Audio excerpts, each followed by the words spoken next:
اس خیال سے اپنے آپ کو بناؤ، حضور صلی اللہ علیہ وسلم کی سنت پر لے آؤ. خدا کی قسم ایک ایک سنت حضور صلی اللہ علیہ وسلم کا. آپ ایک مسواک کریں.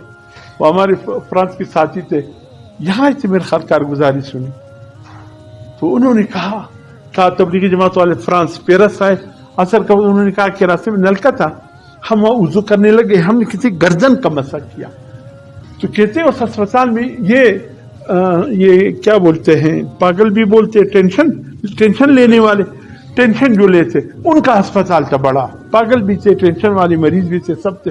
وہ باغے ڈاکٹر ہمارے پاس آئے کہ آپ لوگ کہاں سے آئے؟ کہ ہم نے کہا ہم پاکستان سے آئے ہیں. کس لیے آئے؟ کہتے ہم اللہ کے حبیب صلی اللہ علیہ وسلم، اللہ کے نبی ہے، اس کا پیغام یہاں پہنچانے کے لیے آئے. کہتے ابھی جو تم نلکے پر یہ کیا کر رہے تھے؟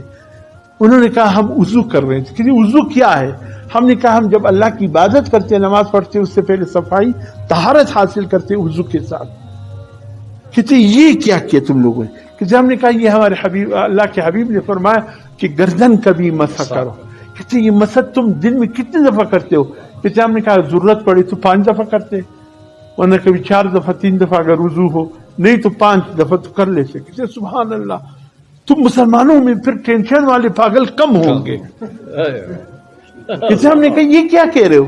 کہتے ہاں، کہتے ہمارے پاس جو مریض آتے ہیں ہم اس کو کہتے دن میں 5 مرتبہ اس گردن کو پانی سے توڑا، یوں ہوئی مسح کے انداز میں، کبھی بھی وہ اس پہ ٹینشن نہیں آئے گا اور پاگل پنی کی دورے نہیں آئیں گی.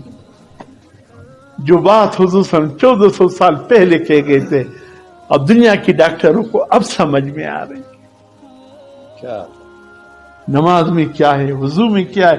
آپ ایک ہاتھ چہرہ جو دھوتے ہیں، ہاتھوں کو پاؤ، خدا جانے آپ کیا جانے اللہ آپ کو کتنی بیماریوں سے بچا رہا. یہ چھوٹے چھوٹے حضور کی سنت اعمال اگر آپ کریں گے، سبحان اللہ، ایک مسواک، اس سے اللہ پاک آپ کی کیسی حفاظت فرماتا. ہر سنت کو حضور صلی اللہ علیہ وسلم کی عزت کی نظر سے دیکھو. نہیں کر سکتے اور بات ہے، لیکن بے احترامی نہ کرو.